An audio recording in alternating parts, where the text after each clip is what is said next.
Hi friends, आज आपल्या नवीन व्लॉगमध्ये तुमचं खूप स्वागत आहे. आज आपण करणार आहे झाडांची स्वच्छता. खूप दिवस झाले झाडांची स्वच्छताच केली नाही. म्हटलं की आज करूनच घ्यावी. पलीकडं पण असे झाडं खूप खराब झालेले आहेत, विटा वगैरे. म्हटलं की आज स्वच्छ करूनच घ्यावेत. छान अशी मध्येच आमची ही डेस्टिनी लावलेली आहे. बरेच दिवस झाले, मध्यंतरी मी आजारी होते ना, त्यामुळे झाडांची स्वच्छता करण्यासाठी वेळ भेटला नाही. म्हटलं आज स्वच्छता करूनच घेऊ. मग हळूहळू विटा काढून अशा सुंदर अशा विटा लावून घेतल्या. थोड्याच होत्या त्यामुळे आडव्या पद्धतीने लावल्या. पुन्हा गुलाबाच्या फुलांची वगैरे पाने, सुकलेली फुले ती सर्व काढून टाकली. मग आमची दीदी म्हणे, मी काय काम करू गं माऊ? म्हटलं तू काहीही करू शकते, तू कर. तिकडं तिची मम्मी पण करत होती. मग दोघीजण मिळून एकामेकीला बोलत बोलत आपलं करून घेतलं. मग एका ठिकाणी आम्हाला एक पेरूचं रोपटं दिसलं. म्हटलं की ते आपण आता लावूनच घेऊया एका छानशा जाग्यावर. मग आम्ही थोडासा छोटासा खड्डा खांदून घेतला आणि त्यामध्ये मी आणि शिदूताईनं दोघीनं मिळून ती 2-3 पेरूची झाडे अशी लावून घेतली. त्याला माती भरपूर घातली.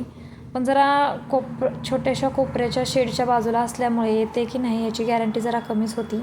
तरीही म्हटलं आपण लावून घेऊयात. अशा प्रकारे आम्ही ते पेरूचं छोटंसं झाड लावून घेतलं. त्याला पाणी वगैरे घातलं. नंतर हे पूर्ण स्वच्छ करून घेतलं. आता बघा कसं छान दिसतं या. माती वगैरे घालून घेणारच आहे मी उद्या. पण आज म्हटलं हे विटांचं काम करून अलीकडची पूर्ण स्वच्छता, वाळलेली पाने, फुले तोडून घेऊया. थोडी थोडी माती पण सैल करून घेतली. आता बघा किती छान झाडं दिसते, जसं की आनंदी दिसतेत. इकडं ही दीदीने पूर्ण असं स्वच्छ करून घेतलेलं आहे इकडची बाजू. दोघीनं मिळून केल्यामुळे खूप मजा आली. खूप बोलत बोलत वेळ गेला आणि कामही झालं. मग आता विचार केला आता काय करायचं. आता काहीतरी नवीन आयडिया सुचवायला पाहिजे या विटांसाठी. विटा खूप खराब दिसत होत्या ना. मग म्हणलं त्याला आपण चुना लावून घेऊया. आमच्या घरी पडलेलंच होतं जिप्सम, ते स्लॅबच्या कामासाठी आणलेलं. मग ते घेतलं, ते पाण्यामध्ये टाकून मिक्स करून घेतलं आणि पूर्ण विटांना लावून घेतलं. आता बघा किती छान दिसतात. असा आमचा फायनली रिझल्ट आहे हा. आता खूप झाडं छान दिसतात. जर आपण निसर्गासोबत वेळ घालवला तर मन आपोआपच हेल्दी होतं. असाच आम्ही बराच वेळ घालवला, झाडे स्वच्छ केली. जसं की आम्ही महिन्यातून एकदा करतोच, पण ह्यावेळी जरा लेट झाला. आमच्या रानामध्ये देवाचा सप्ताही बसलेला बाळूमामांचा, त्यामुळे त्याच्याकडे जरा लक्षच गेलं नाही. पण आता बघा ना किती छान दिसतंय, मस्त असं दिसतंय.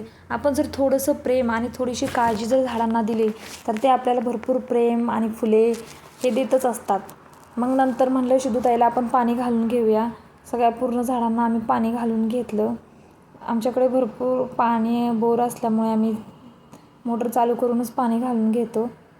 पाणी घालून घेतलं. बघा किती गोड हसते या. झाडांची स्वच्छता का महत्त्वाची आहे? कारण झाड निरोगी पण राहतं, नवीन पाने फुले येतात, कीड व रोगांपासून बी दूर राहतात, झाडांची वाढ होते व सुंदरही दिसतात. कसं आहे ना, आठवड्यातून एकदा हलकीशी स्वच्छता ही झाडांची झालीच पाहिजे. जर आपण झाडांची काळजी घेतली तर झाडही आपली काळजी घेईल. त्याच्यापासून आपल्याला ऑक्सिजन तर मिळतोच आहे, तर सगळ्यांना माहीत आहे. त्यामुळे सगळ्यांनी झाडांची अशीच काळजी घेत जा. म्हणजे दिसायलाही छान दिसतात आणि फुलेही आपल्याला भरपूर मिळतात. आमच्याकडे देवांना ह्या झाडांची फुले खूप वापरली जातात. म्हणून मी माझ्या जाऊबाई आम्ही सर्वजण झाडांची काळजी घेतच असतो. आणि मला ते करायला झाडांची स्वच्छता किंवा झाड लावल्याने माझं खूप मन आनंदी प्रसन्न होतं. त्यासाठी स्टे हॅप्पी अँड स्टे